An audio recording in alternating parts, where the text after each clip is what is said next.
Y a propósito de la minería, la Asociación Colombiana de la Minería presentó hoy un balance del enorme aporte que hace este sector en términos económicos y sociales para nuestro país. Doctor Juan Camilo Nariño, presidente de la Asociación Nacional de Minería, buenas noches. Gracias por acompañarnos aquí en Signo Pesos. ¿Cómo le ha ido? Muy bien, Víctor, muchas gracias y un saludo para todos. Doctor Nariño, les estábamos contando sobre las exportaciones mineras a nuestros televidentes. ¿Esta cifra qué tan representativa es cuando la ponemos en el contexto de las exportaciones totales de Colombia y qué tan representativo es el sector para la economía como tal? Pues mire, Víctor, mucho. El haber pasado de un 2021 en donde en el primer trimestre se exportaron 2.600 millones de dólares a, como usted dijo, a pasar a 3.750 millones de dólares, pues es un aumento significativo jalonado por los precios. Pero esas exportaciones lo que significan, Víctor, es que la industria minera puede llegarle a aportar al país este año en materia de rentas y en materia de regalías, si esta dinámica de precios sigue igual, una cifra cercana a los 8.8 billones de pesos. Eso nunca antes en la historia del país había sucedido.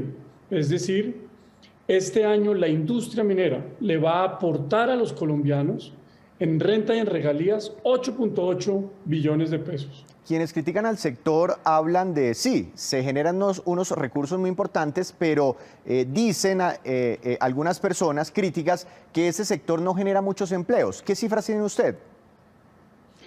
Pues mire, esa conversación es una conversación que yo con gusto quiero dar con total tranquilidad, pero además con las cifras. 16.000 personas trabajando de manera directa, y eso si usted lo multiplica por 5, en todos los municipios del norte del país, municipios que no tendrían ese empleo, ¿eso es poco o es mucho? Es el jalonador, el que impulsa esos salarios, esos empleos, las economías locales o no.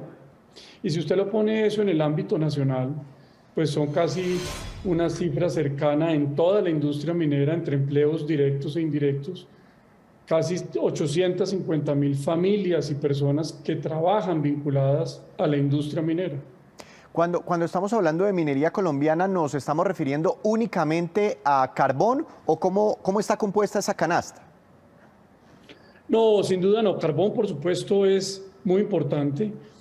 Y en carbón yo siempre que hago la siguiente aclaración, Víctor, un carbón que tenemos en Colombia muy importante es el del norte del país, que es un carbón térmico que se usa para iluminar casas en muchas partes del mundo y calentarlas en el invierno.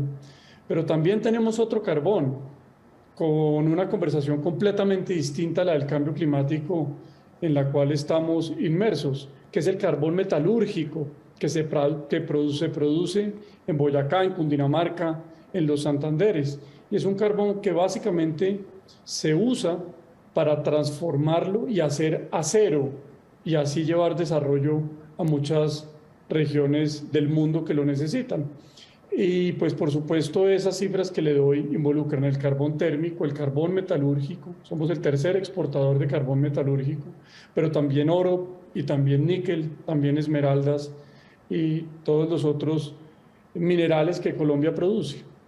Claro, ahora, en la pandemia los precios del carbón se hundieron también, ¿no? Como los de muchos commodities, pero recientemente como que han ganado otra vez terreno y como que hay una demanda otra vez por el carbón. ¿Qué es lo que está ocurriendo en el mundo? Mire, eso es una pregunta interesantísima que nos mete en una conversación que es la conversación de la transición energética. Y si el carbón, y en particular el carbón colombiano, juega un papel en esa transición energética. La realidad es que, como lo hemos venido diciendo hace ya un tiempo largo, el mundo va a seguir necesitando el carbón colombiano. Eso no lo decimos nosotros, lo dicen las cifras y las estadísticas del mundo. Y eso se ve reflejado en dos cosas. La primera, en los precios, como usted dice, y segundo, en la demanda mundial de carbón. Déjeme empiezo por los precios. Hoy los precios están en unos niveles más altos debido a la desafortunada guerra e invasión de Rusia a Ucrania. Pero antes de esa invasión, los precios ya estaban alrededor de 160, $200 por tonelada. Déjeme se lo pongo en un contexto. Hace un año eso estaba a $40 por tonelada. Y ese incremento de precios se debe a que las matrices energéticas estaban realmente desbalanceadas y Europa antes de la guerra ya estaba sufriendo por ese desbalance, como muchos lo llamaron, un shock energético. Estaban con una enorme preocupación para el abastecimiento energético en el invierno. Y eso es debido a que la implementación de las políticas públicas en materia de cambio climático con una generación eléctrica más limpia, pues no contemplaron al carbón y eso generó unos desbalances profundos. En resumidas, el mundo para 2040 va a seguir generando electricidad con carbón en un 26%. ¿Eso significa que se va a contaminar el mundo? No necesariamente, y no es así. Cada vez más los países asiáticos, Japón, por ejemplo, ha implementado unas tecnologías que ellos llaman ultracríticas para poder seguir generando y así balancear las matrices energéticas. Y lo paradójico de todo esto es que en la mitad de toda esta conversación, el año pasado fue el año en el cual en la historia de la humanidad más carbón ha comprado el mundo, 8.000 millones de toneladas. Y en ese juego mundial de la generación eléctrica, pues por supuesto, las 65 millones de toneladas que produce Colombia juegan un papel muy importante para el mundo, pero sobre todo para los colombianos, sobre todo para muchas regiones del país, para muchas familias que derivan su empleo, su sustento y pagan el colegio de sus hijos, como yo lo hago, de la industria minera.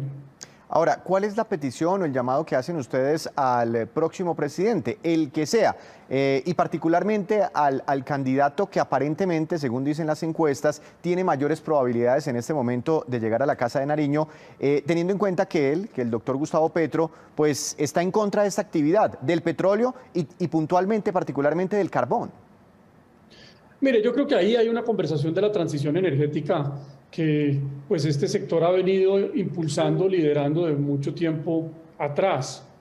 Pero déjeme le pongo esto en una perspectiva más clara. Las políticas de transición energética, las políticas de cambio climático que todos los candidatos están promoviendo, que van a poner, que van a traducir en políticas públicas, y las políticas de seguridad alimentaria que necesitamos todos los colombianos para acceder a alimentos más baratos de manera más sostenible en el tiempo. Esas dos políticas no pueden ir de la mano sin otra política, una política de seguridad y de fomento minero, porque sin una política de fomento minero, los carros eléctricos no tendrían y no pueden tener cobre, cobalto, litio, ni las baterías que se usan, ni las bicicletas que estamos usando, ni las turbinas eólicas, ni los paneles solares podrían existir. Y en la seguridad alimentaria, una seguridad alimentaria sin fertilizantes es inviable y se necesitan minas de fosfatos, de magnesios, de nitratos, fosfatos como Colombia los tiene de manera abundante y de muy buena calidad en el departamento del Huila. Entonces, la coherencia de estas dos políticas, si uno verdaderamente quiere ser coherente y llevar una conversación a los colombianos en este sentido, pues deben ir acompañadas de la otra política de la cual muchos no quieren hablar, una política de seguridad minera y una política de fomento a la industria minera. ¿Y se puede sustituir fácilmente esta actividad? De un momento a otro, si detenemos la exploración, la explotación carbonífera y de otros minerales, ¿es fácil reemplazarlo?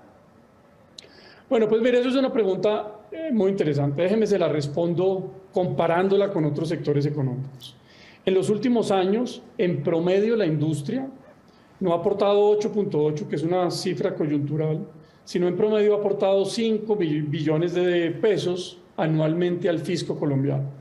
Esos 5 billones de pesos alcanzan todos los años para hacer 800 colegios en los municipios del país, para hacer 600 kilómetros de vías doble calzadas, 400 hospitales nivel 2. Es decir, es una cifra muy importante que va derecho a todos los colombianos.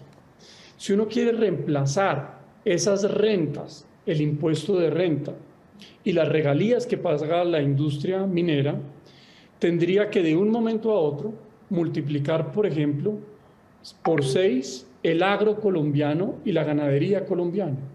Tendría que multiplicar por 4 todo el sector de las telecomunicaciones que está establecido en el país, o multiplicar por 7 todo el sector cervecero, todas las fábricas de cerveza, o 16 veces la industria de las confecciones que tanto queremos los colombianos.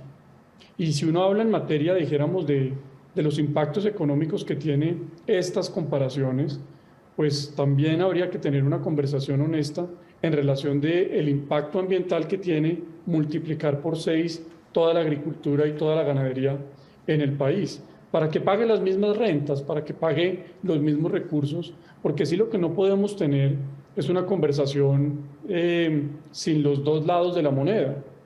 Si queremos reemplazar un sector económico, es que eso es difícil que suceda. Uno realmente tendría que pensar es en cómo suple esos recursos para poder tener los colombianos los mismos niveles de educación, las mismas coberturas en salud y demás. Para hacerlo necesitamos multiplicar todas esas veces esos sectores económicos. Pues estaremos entonces muy pendientes a si se dan esas conversaciones entre todos estos sectores y los candidatos presidenciales. Muchas gracias, doctor Nariño. Feliz noche, que esté muy bien. Gracias a ustedes. Ese es el más reciente informe del sector de la minería.